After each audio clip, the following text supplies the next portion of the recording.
Alright, you're here to watch a spoiler-free review of Into the Spider-Verse, and really, you're not going to need to watch past the intro.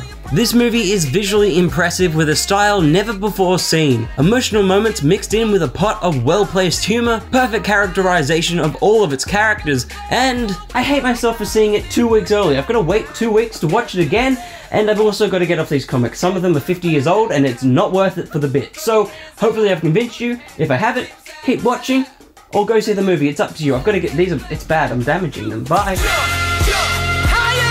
Well, not technically bye. Montage. Ladies and gentlemen, report to the dance floor. Report to the dance floor. The plot. Well, Into the Spider-Verse. That's it. That's all you need to know. It's a Spider-Man movie, and if you know nothing else, you're gonna have 200% fun. And if you know the basic premise, you're still gonna have 100% fun. There's a lot of fun. That's a lot of fun! And the greatest thing is that the Spider-Verse is kind of second to the development of Miles. Similar to Spider-Man Homecoming and Tony's involvement, this is a story of Miles Morales, finding the hero within through incredible set pieces and marvels alongside his Spider-Verse pals. And I mean, that's not to say that the other Spider people aren't fun and well placed. Each one of them does bring something unique to the table, whether visually or through their multiversal experiences. The highlight was absolutely Mr. Noir. Again, no spoilers, but the choice of voice actor is expertly picked. Expertly? Providing almost entirely meta lines to the point where you're like, I don't know if he even had a script or if it was just all improv. Also, Spider-Gwen! I think I need a full month to recover from her being in this film. Maybe I'll make a full video on her and Earth 65 in the future. But Gwen and everything about her universe is perfectly, expertly translated to film, and I thank everyone who was involved. I don't know, this film is about Miles though. Shameik Moore brings a brilliant take of Miles to life. After 3 takes on the Spidey lore, to have a film with an origin story could have been a mistake. But Miles Morales provides a new twist on the story, because you see, Miles is in a world where Spider-Man exists, so the idea of these powers aren't mind-blowing to him, but the idea that they're bestowed on him, it's, you know, it's a big thing. Also, him learning the powers is one of the best scenes in the entire film. And the path he takes throughout this film, it really should be wall-to-wall filled with tropes that just drag the film. But this film does something quite good, something that Chris Miller and Phil Lord, the directors, are very good at doing. It embraces those tropes. That's not to say nothing has weight. Quite the opposite. These are the guys behind the good LEGO movies. Remember in the LEGO movie how there was a lovely father-son moment in amongst all the silly? And remember when Batman and Robin share a beautiful father-son moment in amongst all the wait a second. Hey, if it ain't broken.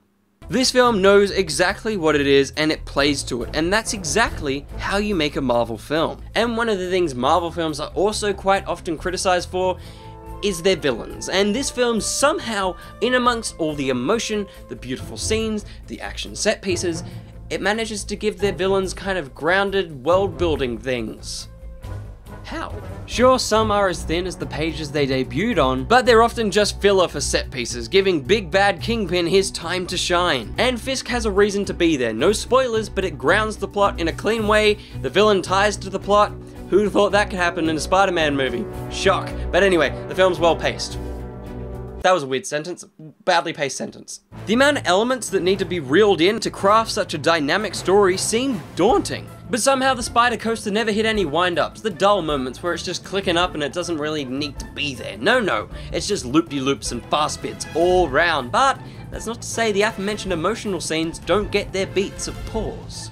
Beats of pause. Emotional moments that truly highlight the film's superior animation and voice acting. And yeah, the animation, one of the most divisive things about this film. There's lots of complaints that it's hard on the eyes, it looks badly rendered, it's a children's film. No! Spider-Verse has one of the greatest visual styles in an animated film. The color, the line works, they're comic book terms. I'm using comic book terms in reference to a film. This is a living, breathing comic book world, and this film does everything it can with that. It's impossible to describe the pure joy that legitimately every frame brought me. The love and craft poured into this film is immense. I could talk forever about this animation, but it's very difficult to review. You just need to see it. And, you know, if you're finding it hard to look at and you're not quite a fan of it, you know, just watch at least 10 minutes. I know it's a ticket and it's not easy to do that, but you need to see it, and I feel like you'll be drawn into this world, and you'll lose all those complaints. But if you're not,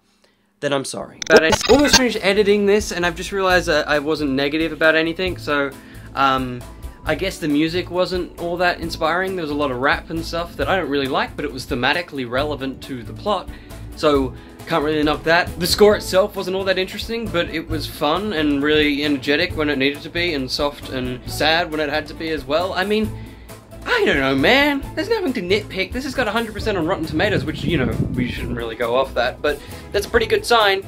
Two of my favorite movies of all time, Paddington 2 and this one, both 100% on Rotten Tomatoes, so, there you go. Very hard to be negative.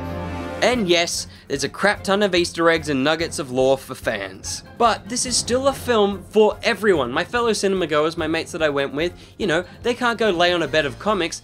They've loved the character that they've seen on screen, and they've had a passing relationship with comics. But they don't know the ins and outs of 56 years of history.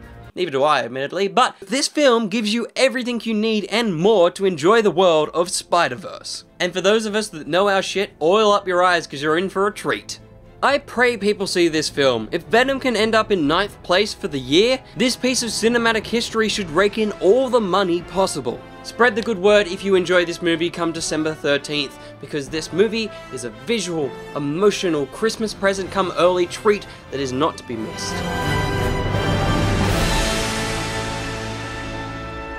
If you couldn't tell, I really enjoyed this movie, and I think you will too. If you want to watch more Spider-Man, there's 2 Spider-Man videos up there.